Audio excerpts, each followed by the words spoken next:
Kanina po, merong lumapit sa akin, pumunta sa office, na isang lupon member ng isang barangay. Nagtatanong siya kung papaano daw ba gumawa ng agenda dahil matagal na silang hindi nagmi-meeting ng mga lupon kasama ang kapitan sa kanilang barangay. Papaano daw ba gagawa ng agenda? Papaano magkakandak ng meeting?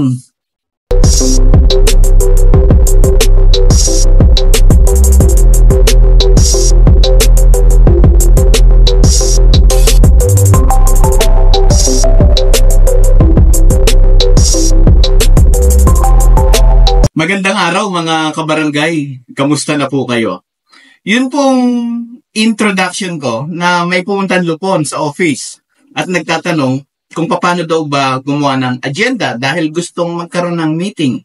Dahil for the last several months, wala silang meeting.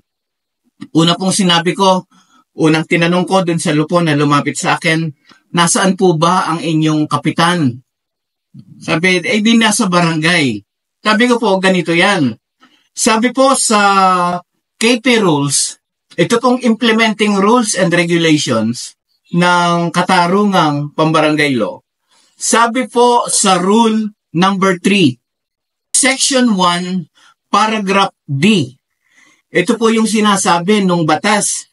Sabi, ang isa sa mga tungkulin ng punong barangay ay magtakda ng petsa, oras, at lugar at panguluhan ang regular na buwanang mga pulong ng lupon.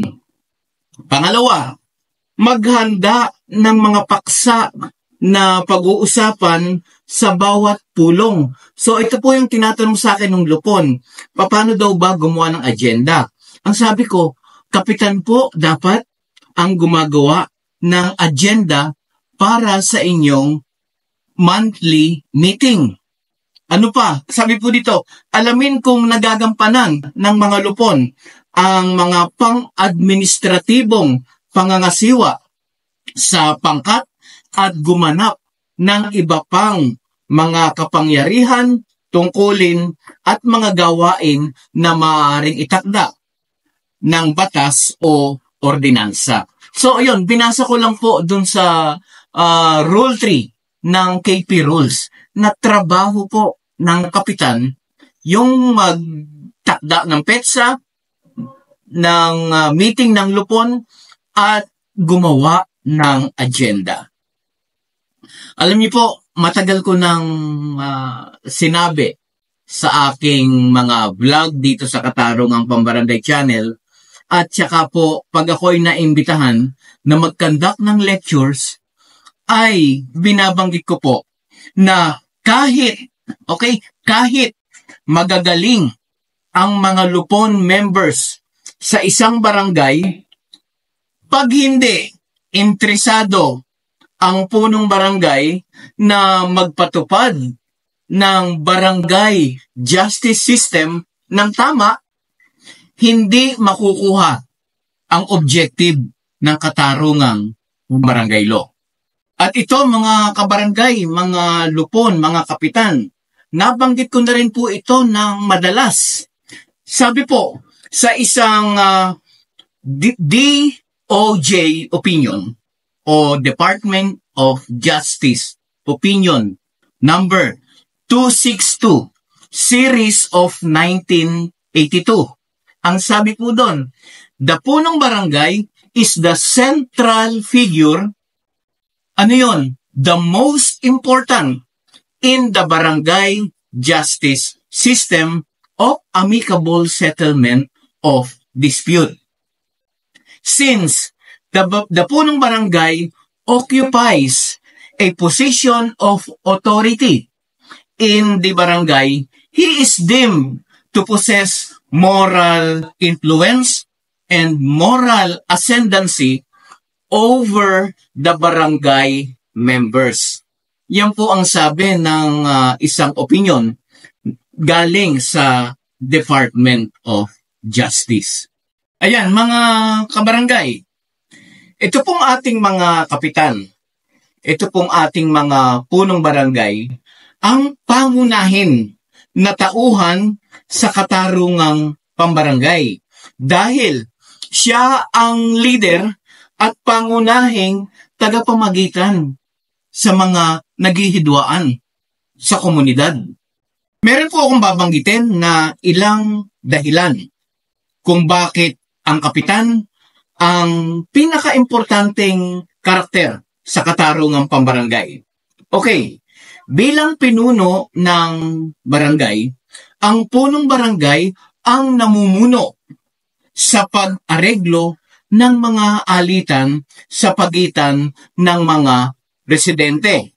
Siya ang tagapangulo ng lupon, tagapamayapa o at kaayusan ng mga committee ng Peace and Order Committee na tumutulong sa pagkakasundo at pagpapanatili ng kapayapaan sa komunidad o dun sa barangay na kanyang nasasakupan. Si Kapitan din po ang tagapagtaguyod ng pagkakaisa sa komunidad. Tungkulin ng punong barangay na isulong ang pagkakaisa at mabuting ugnayan ng mga residente sa pamamagitan ng pag-areglo o yung paggagawa ng paraan ng pagkakasundo ng mga nakihidwaang partido.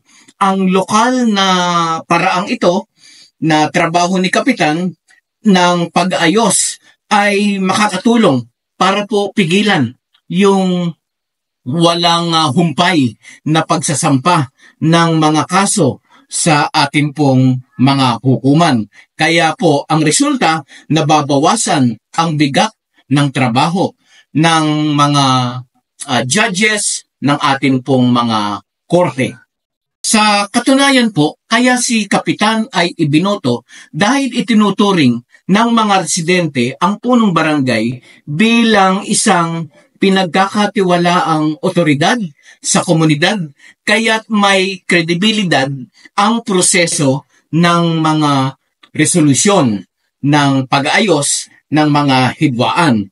Ang kanyang pamumuno ay nag-uudyo sa mga mamamayan na makilahok sa katarungang pambarangay at nagtutulak ng tiwala sa sistema, mga desisyong nagagawa sa pamamagitan ng pag-aayos ng mga hidwaan. Ano naman po yung batayan nitong aking sinasabing ito? Sabi po sa Local Government Code of 1991 o itong ating Republic Act 7160, ang punong barangay ay binigyan ng legal na kapangyarihan para ipatupad at pangasiwaan ang mga proseso ng katarungang pambarangay. Kaya't siya ay may tungkulin at otoridad na lutasin ang mga issue na may kinalaman sa katarungan at sa kaayusan ng barangay. Ang presumption, mga kabarangay, ang punong barangay ay madaling lapitan ng mga residente na nagbibigay ng isang pamilyar at makakulturang paraan para marisolba ang kanilang mga alitan. Ang ganitong paglapit ay mas akma at naaayon sa pagpapahalaga ng mga Pilipino, nating mga Pilipino sa komunidad. Kaya't nagiging mas matagumpay ang pagtutulungan at pagkakasundo sa pamamagitan ng mga dialogues na pinamumunuan ng ating pong mga kapitan. Kaya po mga kabarangay, nakakalungkot lang po na mayroong ilang mga punong barangay na hindi po talaga nakikita yung kahalagahan ng tamang papatupad ng katarungang pambarangay. Uulitin ko po, kahit magagaling ang mga lupon, members. Pag ang kapitan ay hindi interested o binabaliwala ang batas na may kinalaman sa katarungang pambarangay, wala pong mangyayari din dun sa ating practice. Okay? Kaya ito po, video ito, nalungkot lang ako kaya ginawa ko itong video ito. Actually, parang 2 weeks na akong hindi nagawa ng content dito sa katarungang pambarangay ko. Nalungkot lang ako, kaya po napagawa ako kaya nagawa ko ang video ito. Marami pong salamat mga kabarangay sa inyo pong panonood. Sana po, kahit konti, nakapulot po kayo ng aral dito po sa video ito. Marami pong salamat sa inyong panonood dito sa Katarungang Pambarangay Channel. Ako po muli si Jeffrey.